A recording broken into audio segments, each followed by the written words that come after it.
Hello दोस्तों, welcome to easy investing. तो आज की वीडियो में हम बात करने वाले हैं सिल्वर ईटीएफ के बारे में। तो देखिए, आज के दिन यानी सैटरडे के दिन सिल्वर में 4% से ज़्यादा की तेज़ी बनती हुई हमें देखने को मिल रही है।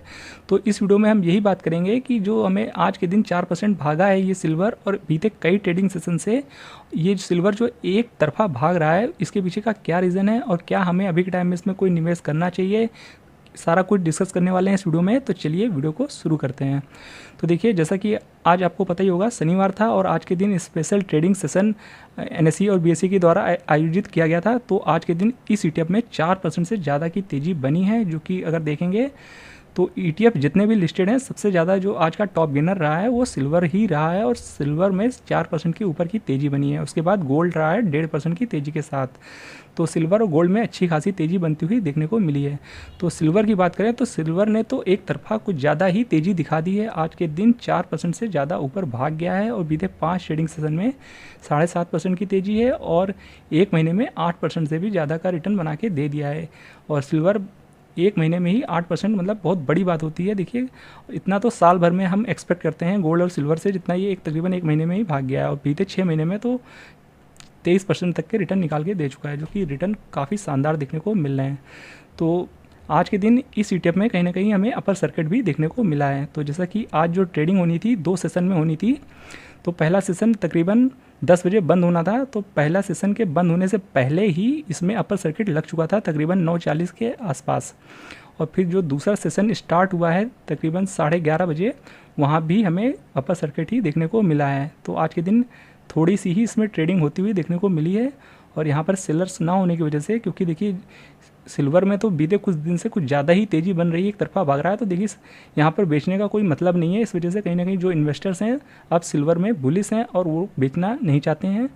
तो अब चलिए बात कर लेते हैं कि सिल्वर जो आज इतना तेज़ी दिखाया है और बीते कई ट्रेडिंग सेशन से एक तरफा भाग रहा है, ये क्यों भाग रहा है।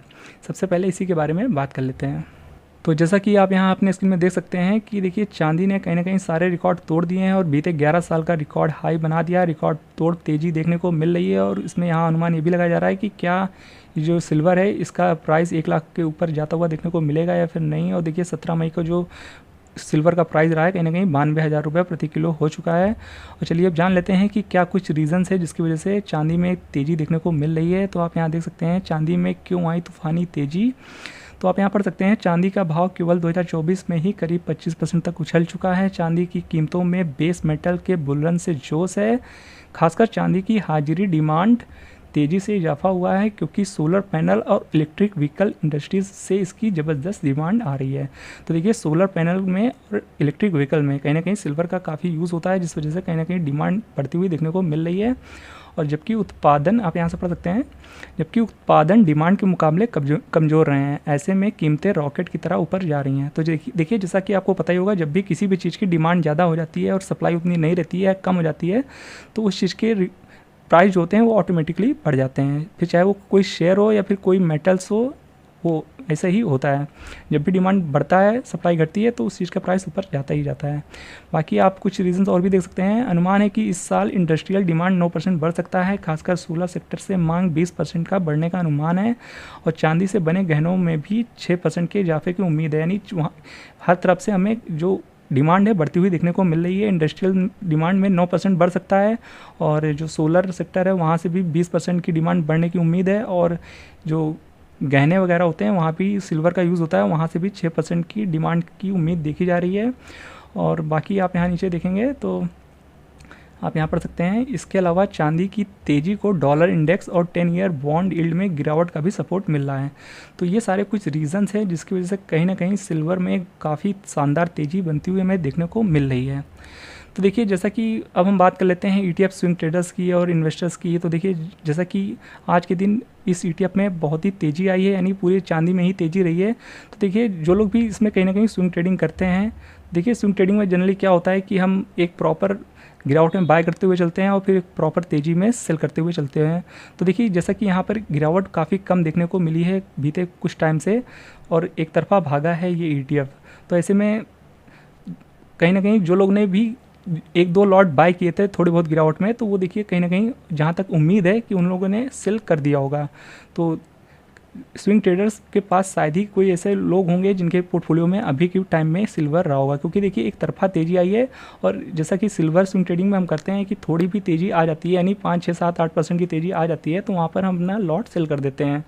तो यहाँ पर बाइंग अपॉर्चुनिटी ज़्यादा देखने को मिली नहीं, क्योंकि गिरावट इसने शो किया नहीं है। थोड़ी सी गिरावट 2 मई के आसपास हमें देखने को मिली थी, पर वो अपने हाई से ज़्यादा गिरा नहीं था, तकरीबन 5% ही गिरा था। तो यहाँ पर बहुत ज़्यादा एक लॉट ही किसी ने बाई किया होगा, और वो अब यहाँ पर जो तेज़ी बनी है वो तकरीबन 5, 6, 7% की तेज़ी में तकरीबन उन लोगों ने सेल कर दिया होगा। तो देखिए कहीं ना कहीं जो स्विंग ट्रेडर्स होंगे उनने ज़्यादातर लोगों ने प्रॉफिट बुक कर लिया होगा। पर देखिए ये ETF एक तरफा भाग रहा है, और ऐसे में देखिए स्विंग ट्रेडर्स के लिए कहीं ना कहीं प्रॉब्लम तो बढ़ जाती है, क्योंकि गिरावट हो नहीं रही है और एक तरफा भागता हुआ चला जा रहा है, तो ऐसे मौके बन नहीं रहे हैं। तो देखिए कहीं ना कहीं देखिए ऐसे सिचुएशन में आप ज़्यादा कुछ कर नहीं सकते हैं। तो देखिए इसी वजह से हम कहते हैं कि आपको कहीं ना कहीं 2 तरह के पोर्टफोलियो हमेशा रखने चाहिए, एक में स्विंग ट्रेडिंग पर्पज़ के लिए और एक में लॉन्ग टर्म पर्पज़ के लिए। तो जो लोग सिल्वर में कहीं ना कहीं लॉन्ग टर्म इन्वेस्टेड रहे होंगे उनको तो ज़बरदस्त रिटर्न मिल रहे होंगे, जैसा कि 6 महीने में 23% के रिटर्न है। और जिन लोगों ने इस गिरावट में बाय किया होगा, तकरीबन फरवरी के एंडिंग में जब इसका प्राइस 70 के नीचे गया था, और वहाँ पे हमने वीडियो भी बनाया था कि देखिए यहाँ पर एक अच्छी बाइंग हो सकती है। तो जिन लोगों ने भी 70 के आसपास बाइंग किया होगा तो उनको तो यहाँ पर आज एक ज़बरदस्त रिटर्न मिल रहा होगा। तो जैसा कि हम आपको दिखाना चाहेंगे, तो तकरीबन 30% के आसपास के रिटर्न बन गए होंगे। तो कहीं ना कहीं देखिए इस वजह से हम हमेशा कहते हैं कि अगर आप ETF में काम करते हैं तो आपको कहीं ना कहीं 2 तरह का पोर्टफोलियो रखना चाहिए, क्योंकि देखिए बीते कुछ टाइम से मार्केट भी ऐसे ही परफॉर्म कर रहा है कि देखिए जो कुछ अच्छे ETF रहे हैं लास्ट 1 साल में जो अच्छा परफॉर्म किए हैं, तो उन लोगों ने ज़्यादा मौके दिए नहीं हैं स्विंग पर्पज़ के लिए, क्योंकि गिरावट उसमें हल्की हुई होती है और फिर जब तेज़ी होती है तो एक तरफा वो ETF भागते हैं। जैसा कि हम एग्जांपल के तौर पे आप देख सकते हैं, भारत 22 ETF हो गया, या फिर CPSE ETF हो गया, या PSU बैंक 20 ETF हो गया। तो ऐसे कुछ ETF हैं जो 50% से ज़्यादा की रिटर्न इसी वजह से दे पाए हैं, क्योंकि उनमें ज़्यादा गिरावट आई नहीं है। तो यहाँ पर जो मार्केट इस समय चल रहा है स्विंग पर्पस वाला कम है, यहाँ पर इन्वेस्टिंग वाला। तो देखिए इसी वजह से अक्सर हम कहते हैं कि आपको 2 तरह का कहीं ना कहीं पोर्टफोलियो रखना चाहिए, जहाँ पर आप एक पोर्टफोलियो में तो कहीं ना कहीं जो आपका एक डीमेट अकाउंट है वहाँ तो आप स्विंग ट्रेडिंग करिए ही करिए, अगर इनकेस कोई गिरावट आती है वहाँ बाय करिए और तेज़ी में सेल करिए। और बट साथ ही साथ एक डीमेट अकाउंट और रखिए, वहाँ पर आप लॉन्ग टर्म इन्वेस्टिंग ज़रूर से ज़रूर करिए, क्योंकि लॉन्ग टर्म में जितना रिटर्न आपको एक बार में मिल जाएगा वो आप 10 बार भी स्विंग ट्रेडिंग परफॉर्म करेंगे तो उतना आपको देखने को नहीं मिलेगा। और साल के अंत में अगर आप कैलकुलेट करेंगे तो ज़्यादातर पॉसिबिलिटी ये है कि जो आपका लॉन्ग टर्म पोर्टफोलियो होगा वो ज़्यादा बेटर परफॉर्म करेगा। तो इस वजह से कहीं ना कहीं आप अपने पास 2 डीमेट अकाउंट ज़रूर से ज़रूर रखिए। और जैसा कि अब बात की जाए कि क्या इस प्राइस में हमें सिल्वर में बाइंग करनी चाहिए या फिर नहीं करनी चाहिए, तो देखिए सिल्वर एक तरफा काफ़ी भाग चुका है और बीते जैसा कि 6 महीने में हम दिखाया 23% भाग चुका है, लाइफ हाई पे खड़ा हुआ है।